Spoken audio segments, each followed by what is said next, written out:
এক ছেলে তার বৃদ্ধ বাবাকে নিয়ে একটা রেস্টুরেন্টে রাতের খাবার খেতে গেল। তার বাবা ছিলেন খুবই বৃদ্ধ এবং দুর্বল। খাওয়ার সময় তিনি নিজের শার্ট এবং প্যান্টে অনবরত খাবার ফেলছিলেন।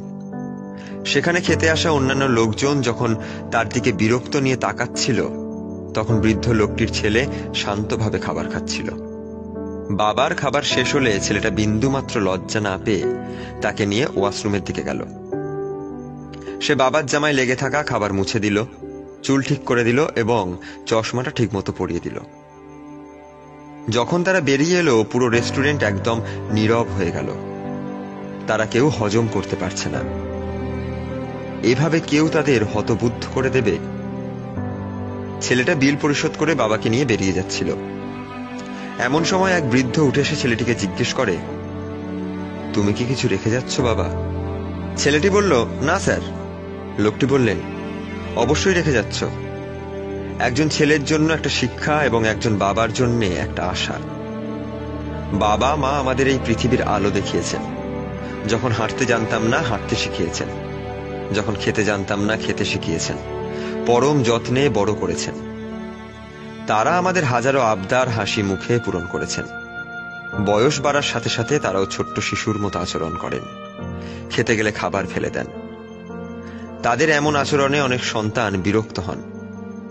বিরক্ত হওয়ার আগে আমাদের একবার ভাবা উচিত, আমরা যখন ছোট ছিলাম আমরাও অনেক বিরক্তিকর আচরণ করতাম, যা তারা সহজেই হাসি মুখে মেনে নিয়েছেন। আমাদের সেই মানুষগুলোর যত্ন নেওয়া উচিত, যারা এক সময় আমাদের যত্ন নিয়েছেন। এবার আরেকটি গল্প শোনা যাক। আমেরিকার এক শহরে এক নামকরা ব্যবসায়ী ছিলেন। টাকা পয়সা খ্যাতি কোনো কিছুরই অভাব ছিল না তার। কিন্তু তথাকথিত সভ্য সমাজে তিনি মুখ দেখাতে পারতেন না, শুধু তার মায়ের কারণে। কারণ তার মা ছিলেন অন্ধ।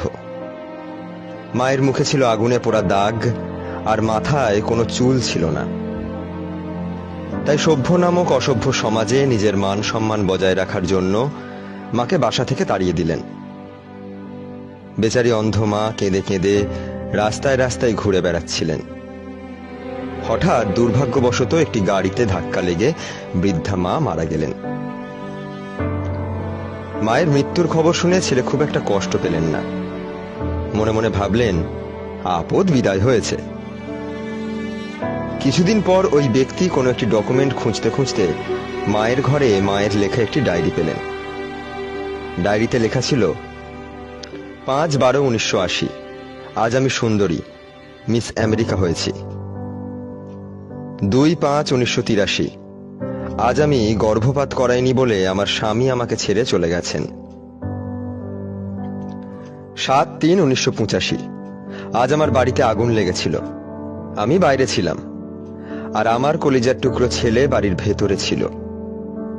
নিজের জীবন বাজি রেখে শুধু ছেলের জীবন বাঁচাতে গিয়ে আগুন লেগে আমার চুল এবং মুখ পুড়ে আমার সমস্ত সৌন্দর্য শেষ হয়ে গেছে। তাতে আমার বিন্দু মাত্র দুঃখ নেই।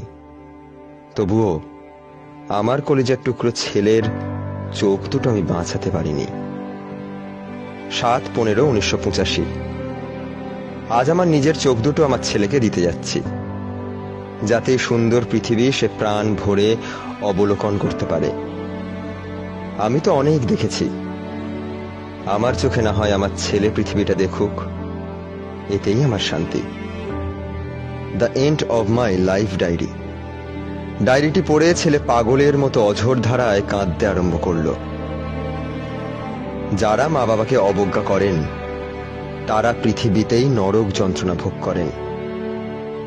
তাই সবসময় বাবা মাকে ভালোবাসা উচিত। আপনি চাইলে প্রথম গল্পটির মতো বাবা মার সেবা করতে পারেন, অথবা শেষ গল্পটির মতো পথে ফেলে আসতে পারেন, কিন্তু তারা সব সময় আপনাকে আগলে রাখবে। বাবা মায়ের ভালোবাসা পৃথিবীর সবচেয়ে শ্রেষ্ঠ ভালোবাসা। সৃষ্টিকর্তা আমাদের সবাইকে মা বাবার সেবা করার সুযোগ দান করুন। ভালো থাকুক সকল বাবা মা।